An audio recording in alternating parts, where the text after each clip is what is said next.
अब आते हैं इस बात पर कि प्रधानमंत्री को हार्वर्ड से इतना प्रेम कब हो गया। क्या इसलिए हो गया कि उसकी लाइब्रेरी में कांग्रेस के पतन पर रिसर्च की किताब रखी मिली। अब हम बताते हैं कि दुनिया की बड़ी बड़ी यूनिवर्सिटी में किस तरह के रिसर्च हो रहे हैं। स्टैनफोर्ड यूनिवर्सिटी में एंथ्रोपोलॉजी के प्रोफेसर हैं थॉमस ब्लोम हैंसन। ध्यान से सुनिएगा, ये वहां के Reliance Dhirubhai Ambani professor of anthropology हैं। इनकी और ग्योटिंगन में पढ़ाने वाली श्री रूपा रॉय की किताब का टाइटल है saffron Republic, Hindu nationalism and state power in India. यह किताब तो पिछले साल कैम्ब्रिज यूनिवर्सिटी प्रेस से छपी है। संपादकों ने लिखा है कि यह किताब समकालीन हिंदुत्व को लोकतांत्रिक तानाशाही या तानाशाही लोकवाद के रूप में देखती है।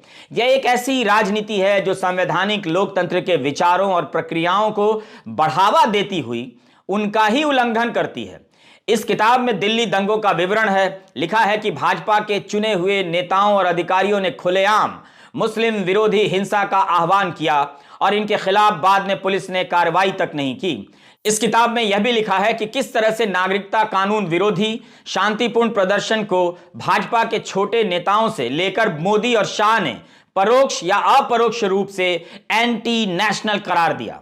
यह भी लिखा है कि उस हिंसा में हिंदुओं की भी मौत हुई, तो यह सब किसी समुदाय को संत के रूप में दिखाने के लिए नहीं कहा जा रहा है, मगर उस समय खास तौर पर मुस्लिम विरोधी माहौल बनाया गया जिसका उस हिंसा में बड़ा योगदान रहा।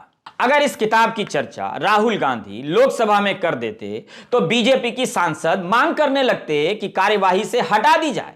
मगर इस किताब के संपादक का नाम भी ठीक से देख लीजिए, स्टैनफोर्ड यूनिवर्सिटी के Reliance Dhirubhai Ambani professor of anthropology Thomas Blom Hansen इसके संपादक हैं।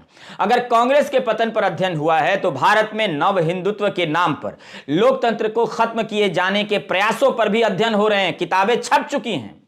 कांग्रेस के पतन पर भारत की कई यूनिवर्सिटी में आज से नहीं, पिछले 40 साल से शानदार रिसर्च हुए। प्रधानमंत्री एंटायर रिसर्च साइंस को ही अपने भाषण में रख सकते थे। एंटायर प्रधानमंत्री को हार्वर्ड की लाइब्रेरी से यही लेख मिला कि कांग्रेस का उत्थान और पतन कैसे हुआ। हम इन उदाहरणों से यह भी बताना चाहते हैं कि उनके यहां तो आपकी सरकार को लेकर भी बहुत गंभीर अध्ययन हो रहे हैं। क्या आप उसे स्वीकार करना चाहेंगे? येल यूनिवर्सिटी भी अमेरिका की एक बड़ी यूनिवर्सिटी है। इसके प्रोफेसर की एक किताब का जिक्र करने वाला हूं। स्टीवन आई विल्किंसन की यह किताब कैम्ब्रिज यूनिवर्सिटी प्रेस से छपी है। इस किताब में उन्होंने गहराई से भारत की चुनावी राजनीति में दंगों के इतिहास पर शोध किया है। कई पार्टियों के दंगों के इतिहास पर लिखा है, कांग्रेस और भाजपा दोनों के। बताया है कि कैसे चुनाव जीतने के लिए दंगों को गढ़ा जाता है। कुछ सरकारें दंगे रोकती हैं, कुछ नहीं रोकती हैं। तो क्या प्रधानमंत्री इस किताब के बारे में बात करना चाहेंगे संसद में? पर इस किताब में बीबीसी की डॉक्यूमेंट्री वाली कई सारी बातें लिखी हैं। तो क्या इस किताब को भी बैन कर देंगे? प्रधानमंत्री कहते हैं कि दुनिया भर में भारत का डंका बज रहा है। बीबीसी ने हाल ही में लंदन के दर्शकों के लिए, ब्रिटेन के दर्शकों के लिए एक डॉक्यूमेंट्री दिखाई। उसमें गुजरात दंगों के समय उनकी भूमिका को लेकर सवाल है, मगर ज्यादा सवाल तो ब्रिटेन की सरकार से थे। मगर भारत में उस डॉक्यूमेंट्री को बैन कर दिया गया। तो क्या भारत का डंका बज रहा होगा? बीबीसी की डॉक्यूमेंट्री बैन करने से किस तरह से दुनिया में भारत का डंका बज जाता है, जरा बताइए। अब हार्वर्ड केनेडी स्कूल के छात्रों ने जो भाजपा और मोदी सरकार पर रिसर्च पेपर लिखे हैं, उसका नाम हम फिर से बता रहे हैं।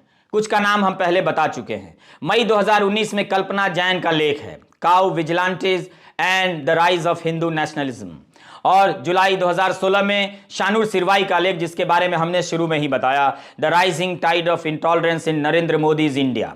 2015 में लंबा चौड़ा लेख छपा, Indian media crisis in the fourth state. इसमें प्रधानमंत्री मोदी और मीडिया के रिश्ते पर खूब लिखा गया, कैसे कुछ मीडिया गोदी हो गया और जो कुछ नहीं हुआ उसने किन कठिनाइयों का सामना किया है।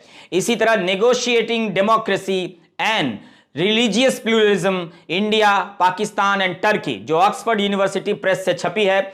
इस किताब के संपादक हैं कैरन बार्के, सुदीप्ता कविराज और वत्सल नरेश। बार्के यूनिवर्सिटी ऑफ कैलिफोर्निया बर्कली में प्रोफेसर हैं। सुदीप्ता कविराज कोलंबिया यूनिवर्सिटी में पॉलिटिकल साइंस के प्रोफेसर हैं। वत्सल हार्वर्ड में सोशल स्टडीज पढ़ाते हैं। इस किताब में भारत में लोकतंत्र, धर्म की राजनीति और मौजूदा राजनीतिक परिवेश पर आपको लेख मिल जाएंगे। कांग्रेस का पतन कैसे हुआ, इस रिसर्च को पढ़ना चाहिए, लेकिन प्रधानमंत्री को यह भी पढ़ना चाहिए कि उनकी सरकार के समय मीडिया असहिष्णुता, लोकतंत्र को लेकर किस तरह के सवालों पर अध्ययन हो रहे हैं। चैनल को सब्सक्राइब कीजिए और साथ में बेल आइकन को भी प्रेस कीजिए। Thanks for watching.